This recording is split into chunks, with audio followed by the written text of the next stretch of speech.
Hello दोस्तों, आज हम चर्चा करेंगे आप पे। एक पहला लेक्चर है आज इंग्लिश का, क्योंकि एसएससी या स्टेट पीसीएस जो कुछ भी आप लोग दिलाते हैं उसमें इसका वेटेज होता है। एक एक मार्क्स की लड़ाई है आपके एग्ज़ाम में, और ये सब्जेक्ट आपको हेल्प करता है उस लड़ाई को जीतने में। तो आज बातचीत शुरू करते हैं इंग्लिश पे। है तो ये एक लैंग्वेज सरकार, लेकिन इस लैंग्वेज में लेटर्स हैं सिर्फ 26, जिन्हें हम कलेक्टिवली अल्फाबेट कहते हैं। ओके सरकार, कोई दिक्कत नहीं है। अगर ये दिखाई दे रहा हो आपको तो मैंने लिखा है 26 अल्फाबेट्स, अल्फाबेट एक्चुअली। तो अल्फाबेट्स होता है कि नहीं? नहीं सरकार, नहीं होता। Alphabet is correct word. चलिए, ये तो बात ठीक है। हमारे पास, आप इससे जानते हैं, कंसोनेंट और वाल का कॉन्सेप्ट आप पढ़कर आए हैं, ये मैं मान के चल रहा हूं। तो आपको इंग्लिश पे किन किन बातों को जोर देना है? एक तो वर्ड फॉर्मेशन कैसा है, वर्ड क्या है, मतलब आपको वकब पे ध्यान देना पड़ेगा, वकबलरी आपकी स्ट्रांग होनी चाहिए। और दूसरी चीज जिसपे हम बातचीत करेंगे वो है सेंटेंस एनालिसिस। ये मेन मुद्दा है। अगर आपको सेंटेंस एनालिसिस आती है तो फिर आप प्रीपोजिशन पे वर्क अच्छे से कर पाएंगे, आप आर्टिकल समझ पाएंगे, आप वॉइस अच्छे से समझ पाएंगे, साथ में नरेशंस आप अच्छे से समझ पाएंगे। तो everything depends upon sentence structure and sentence analysis. याद रखना दोस्तों, इसी सेंटेंस एनालिसिस को हम असल में नाम देते हैं अपने टॉपिक में, जिसे हम कहते हैं arrangement of word. Arrangement of word. यही अरेंजमेंट ऑफ वर्ड अगर मीनिंगफुल है तो हम कहते हैं सेंटेंस। जैसे कोई छोटे छोटे वर्ड्स मिलके ही तो सेंटेंस बनते हैं। तो आपको एक बात तो समझ में आई, meaningful arrangement of word is nothing but sentence. अब सेंटेंस का स्ट्रक्चर क्या होता है, इसी बात पे चर्चा करेंगे, क्योंकि यही टॉपिक कहलाता है सिंटैक्स एरर। मेरी बात समझ में आ रही होगी। इंग्लिश के आज पहले दिन पे मैंने उस जगह हिट करना चाहा है, उस जगह फोकस करना चाहा है जहां से बात शुरू करनी चाहिए। मेरे साथ चलेंगे तो आपको बहुत बेहतर तरीके से बड़े लेवल तक समझ में आएगा। मैं इसे रफ करता हूं थोड़ी देर के लिए सरकार, मुझे आपका पूरा पूरा अटेंशन चाहिए। जिस कंसेप्ट को डील करने हम जा रहे हैं वो है सेंटेंस एनालिसिस। तो पहली बात तो हम ये समझें कि सेंटेंस आखिर है क्या। तो अभी आपने डेफिनेशन तो देखी कि meaningful arrangement of words is called sentence. तो सरकार, इसका स्ट्रक्चर जब भी मैं लिखूं स्ट्रक्चर, तो इसका मतलब होता है subject plus verb plus object. सरकार, ये इसका मीनिंग होता है। सरकार, मीनिंग यहां पे खत्म नहीं हो जाती। आपको एक और चीज मैं बता दूं, ये कोई रहस्यमय बात नहीं है तो कंसेप्ट, लेकिन आपको कई बार ये समझ में नहीं आती बातें, और कई बार पता नहीं होती, इस वजह से गलत कर जाते हैं। सब्जेक्ट होने के लिए कोई शर्त है क्या, या ऑब्जेक्ट होने के लिए कोई शर्त है क्या? हाँ सरकार, है। कोई भी वर्ड सब्जेक्ट हो जाए ऐसा नहीं होता। इंग्लिश में 8 पार्ट्स ऑफ स्पीच हैं, noun, pronoun, verb, adverb, adjective, इस तरीके से। तो सब्जेक्ट केवल नाउन हो सकता है या प्रोनाउन हो सकता है। सिमिलरली ऑब्जेक्ट या तो नाउन हो सकता है या प्रोनाउन। इनके अलावा आप किसी दूसरे पार्ट्स ऑफ स्पीच को ना तो सब्जेक्ट बना सकते ना ऑब्जेक्ट बना सकते। तो ख्याल रखें इस बात का, ये आपको हेल्प करेगी सरकार। आगे जब वॉइस पढ़ेंगे आप, आगे जाकर जब आप नरेशंस पढ़ेंगे तो इसमें काम आएगा। तो इसका स्क्रीनशॉट लीजिए, फिर आगे की बात करते हैं।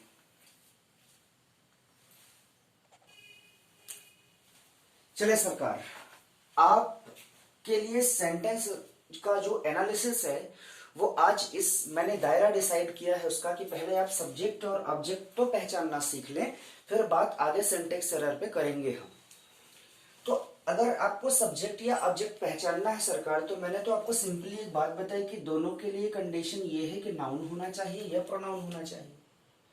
सब्जेक्ट या तो नाउन हो सकता है या प्रोनाउन हो सकता है। तो आप कई बार ऐसे दिमाग लगाते हो कि सरकार, आप देखते कैसे हो किसी सेंटेंस को, subject plus verb plus object. तो सब्जेक्ट की जगह पे जो कुछ रखा है वो सब्जेक्ट, ऑब्जेक्ट की जगह जो कुछ रखा वो ऑब्जेक्ट। तो इस तरीके से तो पहचान करना गलत होगा ना कोई दायरा तो होगा इस लैंग्वेज का कि भाई सब्जेक्ट ऐसे पहचाना जाए, तो हम उस पर बात करेंगे। चलिए सर, जैसे राजू कॉल्ड राम, तो आपके दिमाग में आया राजू नाउन है, और क्योंकि सब्जेक्ट की जगह पे लिखा है इसलिए मैंने सब्जेक्ट लिख दिया। करेक्ट है सरकार, यहां तक तो बिल्कुल बात सही।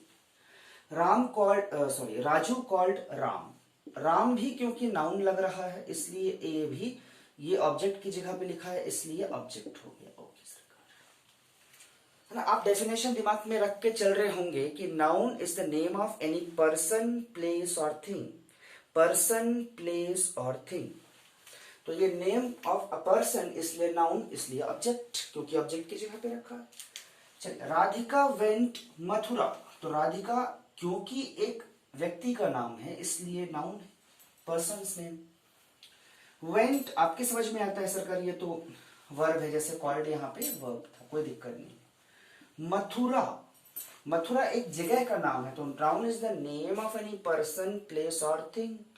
ये प्लेस है तो आपके हिसाब से तो इसे नाउन होना चाहिए, ये प्लेस का नाम है, noun is the name of any person, place और थिंग, तो नाउन होना चाहिए। लेकिन सरकार ये नाउन की कैटेगरी से बाहर है, नाउन की कैटेगरी से सरकार ये बाहर है, नाउन नहीं है। ये क्या माजरा है सरकार, ये क्या माजरा है? नाउन तो ये नहीं है, तो आखिर है क्यों नहीं है नाउन? मुझे ये बात समझ में नहीं है कि नाउन क्यों नहीं है। इसका मतलब कोई चीज जैसे दिखाई दे रही है वैसा हो जरूरी नहीं है। कोई वर्ड जैसा दिखाई दे रहा है, वो उस वाक्य में, उस सेंटेंस में कैसा वर्क कर रहा है, उसकी फंक्शन क्या है उस सेंटेंस में, यही चीज आपको पढ़नी है। अगर ये समझ में आ गया तो आप सब कुछ एनालाइज कर लेंगे अच्छे से। तो मेरे साथ आपको ये समझना है कि आप सिर्फ ग्रामर नहीं पढ़ रहे हैं, आप फंक्शनल ग्रामर पढ़ रहे हैं। इसका मतलब है कि किसी वर्ड का इंडिविजुअल, चाहे कोई भी पार्ट्स ऑफ स्पीच आपको समझ में आए, लेकिन सेंटेंस में उसकी फंक्शन क्या है, उसका फंक्शन क्या है सेंटेंस में, ये डिसाइड करेगा कि इसका पार्ट्स ऑफ स्पीच क्या है। तो असल में ये नाउन तो नहीं है, मैं बताऊंगा कैसे, ये कुछ और है। तो मैं यहां पे इसे लिख रहा हूं, जो कुछ है ये है एडवर्ब। अब ये नाउन नहीं है, पहले तो इस बात पे चर्चा हो जाए, फिर एडवर्ब है, इस बात पे चर्चा करेंगे। सरकार आपको एक बात बिल्कुल स्पष्ट रूप से मैं समझा दूं कि नाउन की देखो, ऑब्जेक्ट की पहचान होती है, ऑब्जेक्ट की पहचान होती है, ऑब्जेक्ट की पहचान होती है सरकार कि वो पहचाना जाता है दो चीजों से, एक होता है व्हाट और एक होता है whom। नहीं समझ में आया? अच्छा ठीक, मैं समझाता हूं। राजू कॉल्ड राम, तो राजू कॉल्ड whom, आंसर मिल गया, इसलिए राम ऑब्जेक्ट है, राम ऑब्जेक्ट है। दूसरा सेंटेंस में राधिका वेंट, ये मथुरा का, अगर मथुरा आंसर में चाहिए तो आपको मथुरा की जगह पे वेयर लिखना पड़ेगा। राधिका वेंट वेयर, सरकार ना तो ये व्हाट का आंसर दे सकता, ना ही whom का आंसर दे सकता। इस सेंटेंस में व्हाट और whom के कोई आंसर नहीं मिलेंगे, मतलब यहाँ पे ऑब्जेक्ट नहीं है सरकार, मतलब ये है इसका। तो ये जो कुछ भी सेंटेंस है जो वेयर का आंसर देता है वो या तो एडवर्ब होगा या एडजेक्टिव, इस पे चर्चा करेंगे। अभी मैं इसे डायरेक्ट बता रहा हूं, वेयर का आंसर दे रहा है इसलिए एडवर्ब, नाउन तो नहीं है, ये कंफर्म हुआ। अगला सेंटेंस आप देखें सरकार, Rajiv loves his home, Rajiv loves what, क्योंकि ये व्हाट का आंसर दे रहा है इसलिए सरकार ये नाउन है, और क्योंकि ऑब्जेक्ट की जगह पे रखा है इसलिए ऑब्जेक्ट है। तो आपको ऑब्जेक्ट पहचानना तो आ गया, दो क्वेश्चन वर्ड है व्हाट और whom, जिनसे आपको पहचान लेना है कि कौन सा वर्ड जो है ऑब्जेक्ट है और कौन सा नहीं। लेकिन बात अभी भी अटक गई है हमारे सब्जेक्ट पे, तो सब्जेक्ट के लिए पहचान वही है सरकार, हु। जैसे आप पहचानिए, हु कॉल्ड राम, आंसर मिलेगा राजू, सब्जेक्ट हो गया। हु वेंट मथुरा, आंसर मिलेगा Radhika. Who loves his home, answer मिलेगा राजीव। तो हु का आंसर दे रहा है जो कुछ भी, वो हो गया क्या चीज, सब्जेक्ट। कहां पे रखा हुआ है, सब्जेक्ट की जगह पे। हु का आंसर देने वाला कभी ऑब्जेक्ट नहीं हो सकता, ऑब्जेक्ट के लिए व्हाट का आंसर ढूंढना है, whom का आंसर ढूंढना है, whom। ओके सरकार, तो ये बात अगर समझ में आई है इसे स्क्रीनशॉट लीजिए, फिर इसके बाद हम चर्चा करते हैं एक हेल्दी। सरकार एक बात मैंने यहाँ लिख रखी है, इस अभी जो कुछ भी आपने पढ़ा उसमें आपको जो कंक्लूजन निकल के आया वो ये था कि आपको नाउन अगर आइडेंटिफाई करना हो तो आपके पास 3 क्वेश्चन वर्ड हैं, एक है हु, एक है व्हाट और एक है whom। जिसमें से व्हाट और whom का आंसर अगर आपने ढूंढ लिया तो फिर आपने ऑब्जेक्ट ढूंढ लिया, आपने ऑब्जेक्ट ढूंढ लिया। एक और खास बातचीत यहाँ मैं आपको समझा दूं कि जो भी व्हाट का आंसर देगा, मतलब ऑब्जेक्ट आप ढूंढते हैं कैसे, 2 तरीकों से। एक होता है व्हाट का जो आंसर दे दे और एक होता है whom का जो आंसर दे दे। तो व्हाट का आंसर देने वाला जो कोई भी ऑब्जेक्ट आपको मिलेगा, व्हाट का आंसर देने वाला वो डायरेक्ट ऑब्जेक्ट होगा। इसकी चर्चा करेंगे बहुत डिटेल में वाइस में। whom का आंसर देने वाला, whom का आंसर देने वाला इनडायरेक्ट ऑब्जेक्ट होगा। ऑब्जेक्ट तो दोनों हैं, लेकिन व्हाट का आंसर देने वाला डायरेक्ट ऑब्जेक्ट होगा और whom का आंसर देने वाला इनडायरेक्ट ऑब्जेक्ट होगा। तो इस पे चर्चा करेंगे अभी एग्जांपल के साथ। इसका स्क्रीनशॉट लीजिए, इंपॉर्टेंट है।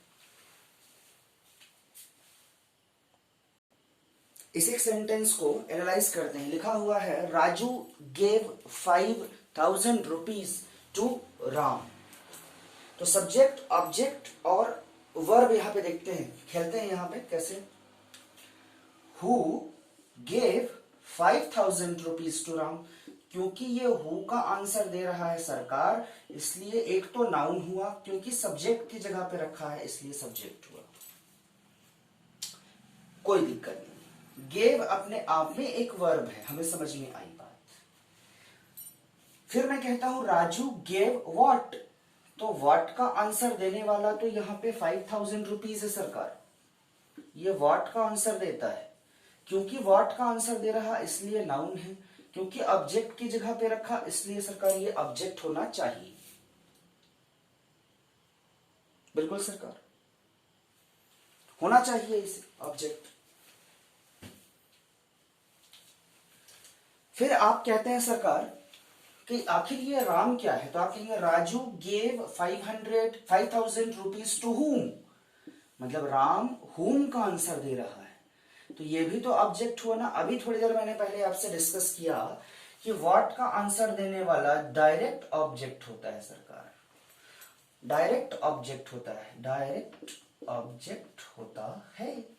whom का आंसर देने वाला जो कुछ भी है वो इनडायरेक्ट ऑब्जेक्ट होता है सरकार। ये मैं कैसे कह रहा हूं यार कि डायरेक्ट और इनडायरेक्ट ऑब्जेक्ट है सरकार। डायरेक्ट ऑब्जेक्ट जो है, डायरेक्ट ऑब्जेक्ट जो है वो वर्ब के लिए काम करता है। डायरेक्ट ऑब्जेक्ट जो है वो वर्ब के लिए काम करता है। अगर वो मेन ऑब्जेक्ट, अगर वो हटा दिया जाए डायरेक्ट ऑब्जेक्ट, तो उस सेंटेंस का जो सिग्निफिकेंस है वर्ब का वो समझ में नहीं आएगा। मैं आपको समझाता हूं एक बात। जैसे मैंने टू राम को हटा दिया, टू राम मैंने हटा दिया, तो सेंटेंस पढ़िए एक बार। Raju gave 500 rupees. Yes correct है, राजू गेव, राजू ने 5000 रुपीज दिया, करेक्ट है सरकार, कोई दिक्कत नहीं। लेकिन अगर मैंने 5000 को मिटा दिया, 5000 को हटा दिया, तो आप पढ़ो sentence, Raju gave to Ram. ये तो गड़बड़ हो गई सरकार, बदतमीजी हो गई ये तो राजू गेव टू राम का कोई सेंटेंस नहीं निकला, कोई सेंस तो निकल नहीं रहा है। आखिर दिया क्या उसने सरकार, क्या दिया, यही चीज तो बता रहा है ना कि टू राम को हटा देने के बाद क्या दिया ये पता चल रहा है। तो वर्ब के लिए जो कुछ भी काम कर रहा है वो 5000 रुपीज काम कर रहा है। तो वर्ब के लिए जो ऑब्जेक्ट काम करे वो डायरेक्ट, और जो सब्जेक्ट के लिए काम करे वो है फिर इनडायरेक्ट ऑब्जेक्ट। तो वर्ब के लिए काम करने वाला ऑब्जेक्ट डायरेक्ट ऑब्जेक्ट है, पहचाना जाता है व्हाट क्वेश्चन वर्ड से। एक बार इसको समझ के स्क्रीनशॉट लीजिए, फिर आगे बढ़ते हैं। चलिए सरकार, अब कहानी एक नई तरह की है। देखो तो काउंटेबल और अनकाउंटेबल नाउन आप पहचानते हैं या नहीं। मैं पहले पार्ट्स ऑफ स्पीच को अच्छे से समझाऊंगा, पार्ट्स ऑफ स्पीच आपको बड़े अच्छे से लेकर चलूंगा। तो मेरा पहला पार्ट्स ऑफ स्पीच, वैसे हर ग्रामर में नाउन ही होता है, मैं नाउन लेकर चल रहा हूं, लेकिन मेरा सोचना, मेरा परसेप्शन आपके परसेप्शन से थोड़ा अलग है। आप नाउन में सीधे उसके टाइप्स पढ़ते हैं, उसके एप्लीकेशंस पढ़ते हैं, मैं नाउन को दूसरी तरीके से देखता हूं और वो तरीका, वो नजरिया आप में डेवलप करना चाहता हूं। इसलिए इस नजरिए को समझें, इस अपना परसेप्शन खोलें यहाँ पे, तो आपको सारी चीजें बहुत आसानी से क्लियर हो पाएंगी। चलें, काउंटेबल और अनकाउंटेबल नाउन कैसे पहचानते हैं? पॉज करिए और खुद से एक बार पहचानने की कोशिश करें। सरकार मैं आपसे डिस्कस कर लेता हूं यहां पे।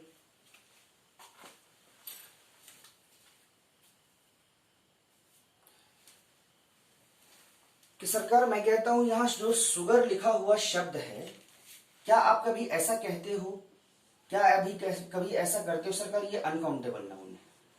स्टार काउंटेबल नाउन है, आपने अगर अनकाउंटेबल लिखा है तो गलत है। हेल्थ अनकाउंटेबल नाउन है सरकार। पेट्रोल अनकाउंटेबल नाउन है सरकार। मनी, रिंग, अच्छा रिंग आपने बता दिया सर काउंटेबल है। मनी सरकार, मनी अनकाउंटेबल, काउंटेबल? मेरी समझ में ये बात आ नहीं रही कि सर आप ये हमसे क्यों पूछ रहे हैं। मैं इसलिए पूछ रहा हूं सरकार क्योंकि इसके पीछे एक बेहद बेहद छोटा सा कॉन्सेप्ट जुड़ा हुआ है सरकार। कोई भी वर्ड काउंटेबल तभी हो सकता है, काउंटेबल तभी हो सकता है जब उसका प्लूरल बनाया जा सके एस या ई एस सफिक्स जोड़कर, एस या ई एस सफिक्स ऐड करके अगर उस वर्ड का प्लूरल बनाया जा सकता है तो ही वो काउंटेबल होगा, अदरवाइज नहीं। आप समझे, अब बात क्लियर हो जाएगी। कभी आप जाके किसी दुकानदार से कहते हो मुझे 1000 शुगर्स दे दो, ऐसा होता नहीं है सरकार। ओके, इसलिए अनकाउंटेबल है सरकार। स्टार, आप कभी स्टार काउंट करते हो तो बिल्कुल स्टार्स कहते हैं तो काउंटेबल।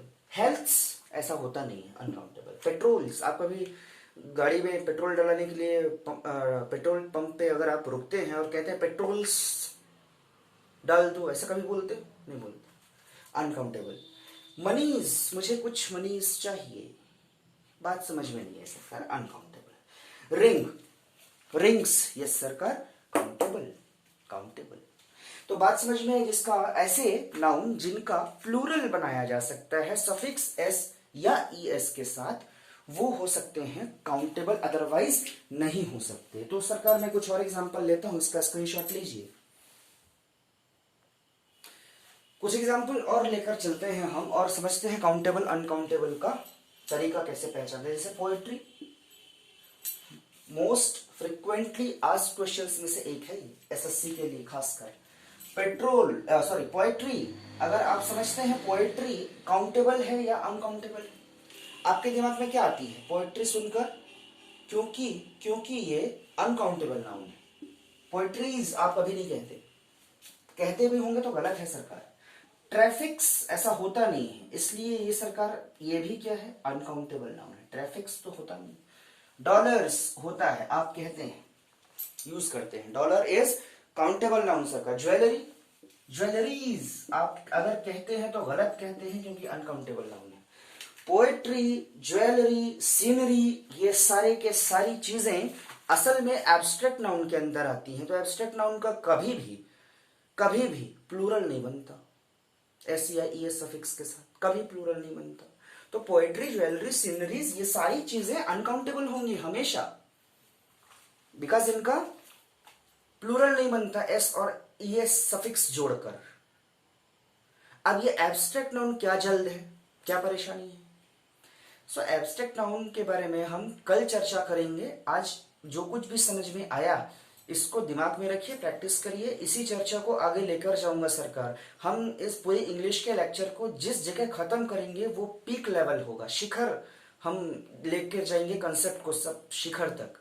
तो आप मेरे साथ बने रहिए। अगर आपको अच्छा लगता है वीडियो तो लाइक करें, शेयर करें, सब्सक्राइब करें। जय हिंद, जय भारत।